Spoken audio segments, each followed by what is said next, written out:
It is week 3, Jets versus Patriots, and it's time for the game preview. Let's do it.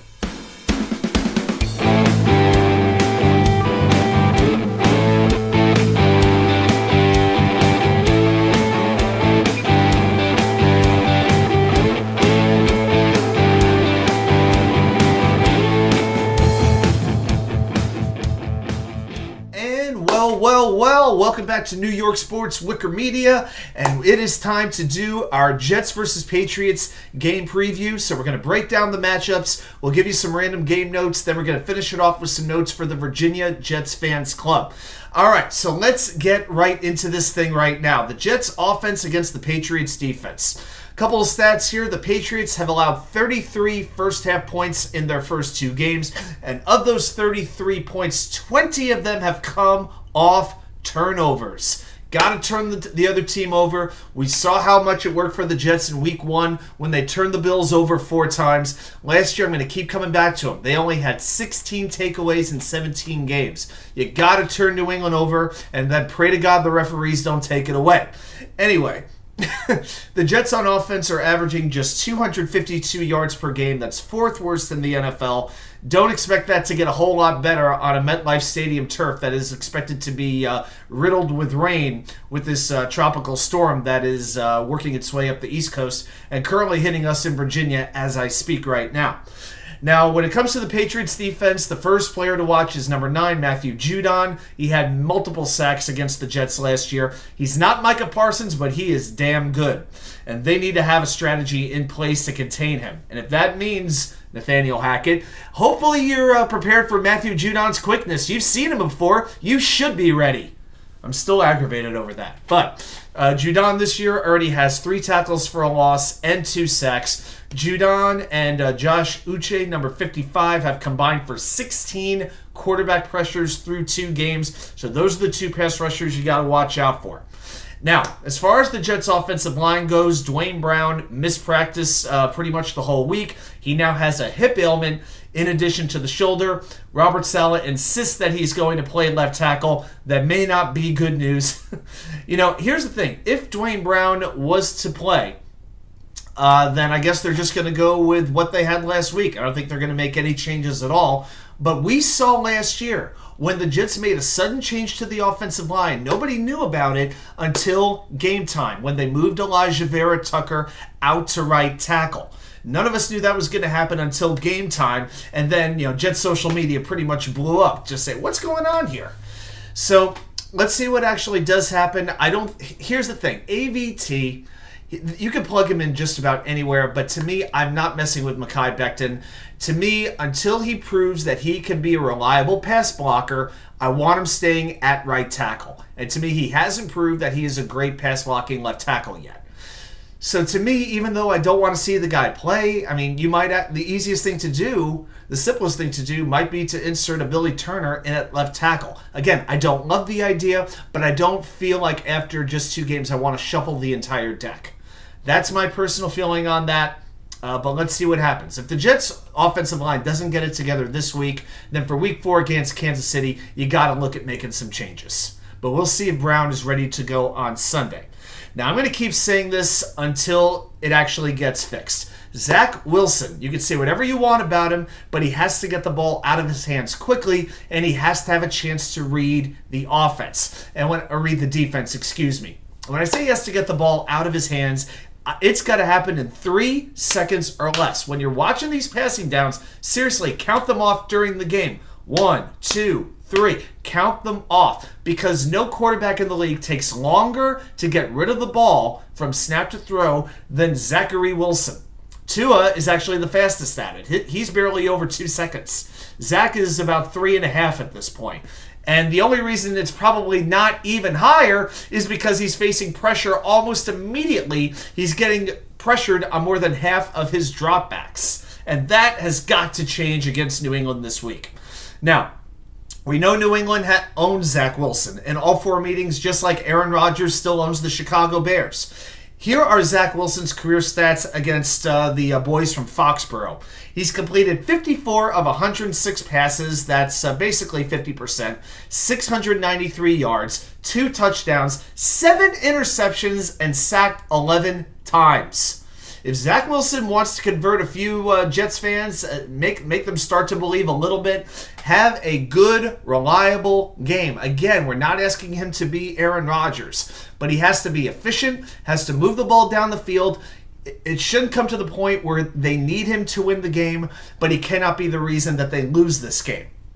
Now, a couple other players on the Patriots. Linebacker Jawan Bentley, number 8, has a team-high 15 tackles. You got a great safety tandem in Kyle Duggar, number 23, and veteran Jabril Peppers, number 5. Now, with Bill Belichick, we know he loves to take away the opponent's top weapon, and he almost always does it. He did it with Tyreek Hill last week. Hill had basically a third of the receiving yards, a quarter of the receiving yards he had in week 1 against the Chargers. Now, is Bill going to focus his attention on Garrett Wilson, or will it be on Breecehall? I think it's going to be Garrett Wilson because he's going to be out there, and the Jets are going to be trying to use him more than they try to use Breecehall, who's probably still on the, pitch count, as they like to say. Now, with the Patriots secondary, rookie christiangonzalez, number 6, looks like the real deal. 13 tackles, 2 passes defense, an interception, a corner blitz sack on Jalen Hurts week 1. He got his props from no less than Tyreek Hill after Sunday night's game. Now, you've also got Jonathan Jones coming back from an injury. Marcus Jones, also their punt returner, he has an injured shoulder. He's heading to injured reserve. So you wonder, does Bill trust christiangonzalez to defend Garrett Wilson? So one thing I want to watch is who's covering Garrett Wilson. Will it be one-on-one coverage? Will they use one of those safeties to help contain Wilson and make the other Jets players beat the defense? That's going to be a fascinating matchup to watch. Let's do what we always do. Let's flip the script. Patriots offense against Jets defense. You got Bill O'Brien back as Patriots offensive coordinator. Now, Mac Jones, the Patriots quarterback, has completed 69% of his passes. That's very, very good. 4 touchdowns to just 2 interceptions. He has been sacked 6 times. But one thing that Jones does that Wilson does not do is Jones is completing 54% of his passes when pressured. That's the 8th best mark in football. Zach Wilson, when he's pressured, forget about it. I think he actually has negative yards when he's pressured, for the love of God.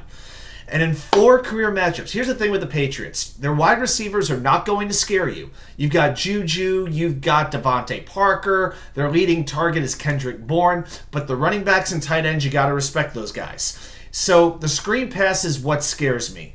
All right, I think the Jets have to send 4 and blitz as little as possible, keep those 7 back in coverage, and watch for the short passes to the running backs and the tight ends. In 4 career matchups with the Jets, Jones has completed 27 of 28 screen passes for 196 yards. That's 7 yards per attempt, 7 first downs, and 1 touchdown. Now, back to Kendrick Bourne, number 84. 2 touchdowns, has a team-high 20 targets. Now, the wide receivers for New England have just 4.8 yards per target this season. That's 31st in the league. They like these short passes. They're not going to make Jones throw the ball down the field, especially on an ugly weather day in MetLife Stadium. But the running backs and tight ends, it's a different story. They are averaging 7 yards per target. That's the 8th highest in the NFL. And specifically, you look at rhomandrestevenson, the running back, number 38. Now, his running game has not been that good. He averages under 3 yards per carry. Very surprising to me. But the Patriots' offensive line has not really done the job run blocking. But here's the thing. Against the Jets, in the last meeting, last year, he forced 5 missed tackles against the Jets. Now, that seems to be one of the bugaboos with the Jets defense, the tackling angles, wrapping up those players and taking them down to the turf. We saw it against Dallas. Missed tackle after missed tackle after missed tackle. The Zach Wilson haters seem to conveniently ignore how poor the defense played last Sunday afternoon. It cannot happen again.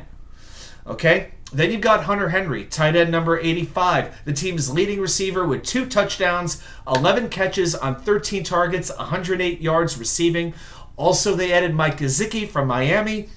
He's their second tight end, has 8 catches on 9 targets. Now, the Patriots' offensive line, I want to spend a moment on that. They've struggled. Trent Brown, their left tackle, missed the Miami game. David Andrews, fine center. You've got second-year man Cole Strange at left guard. Mike Onwenu at right guard. He's missed quite a bit of practice this week. but he is expected to play. Now, Calvin Anderson is filling in at right tackle while Riley Reif is injured. He's on IR. Anderson has struggled at right tackle with 9 pressures and a sack allowed. So the Jets defensive ends on the left side, okay? So the Jets players who are lining up on the right side of the Patriots offensive line, watch that. That is where the pressure should be coming from against Calvin Anderson, okay? And as we know, the Jets' pass rush was a near no-show last week. I expect Will McDonald back in this game. I expect that they're going to come out with something to prove. I expect them to come back pissed off. And I expect nothing less from this team. Hopefully that doesn't mean a late roughing the passer penalty on macjones. Play hard, but more importantly, play smart. Okay, a couple of other notes. Nick Folk no longer the kicker for the Patriots. He is now in Tennessee. You got Chad Ryland in at rookie. Greg Zuerlein currently questionable to play in this game. Austin Siebert would be the backup for the Jets. He made both kicks last week. I think in a game that is going to be so defensively focused, field goals could make a big difference in this game. I expect this is going to come down to field goal attempts. So let's see what happens. But I want to give you one other special teams note. Watch out on the Patriots for number 41, Brendan Schooler from the University of Texas, second-year player. He got a perfect running start against Miami on Sunday Night Football, came in unblocked. He was basically lined up near the sideline, started running parallel to the line of scrimmage, timed it perfectly, and got in unblocked and knocked down Jason Sanders' field goal attempt. He was running 13 miles an hour when that kick was blocked. He is a weapon on special teams. So whenever the Jets are kicking or punting, okay, watch for number 41, Brendan Schooler, with a big mess of blonde hair coming out from the back of his helmet. All right, now a couple of notes for the Virginia Jets fans. Will be at AJ Gators, 1 p.m. This game is not on our local TV station because they had to give us the frickin' Washington game, of course. But we will have regular raffle and 50-50, so please bring your cash with you. I look forward to seeing everybody. Let's get this win. Let's break the streak. And as many of you know, I'm heading to Boston on Thursday. I cannot go in there losing 15 straight to the frickin' Patriots. All right, everybody. Thanks for watching. I'll see you right back here with more content from you know where. The Wicker Chair.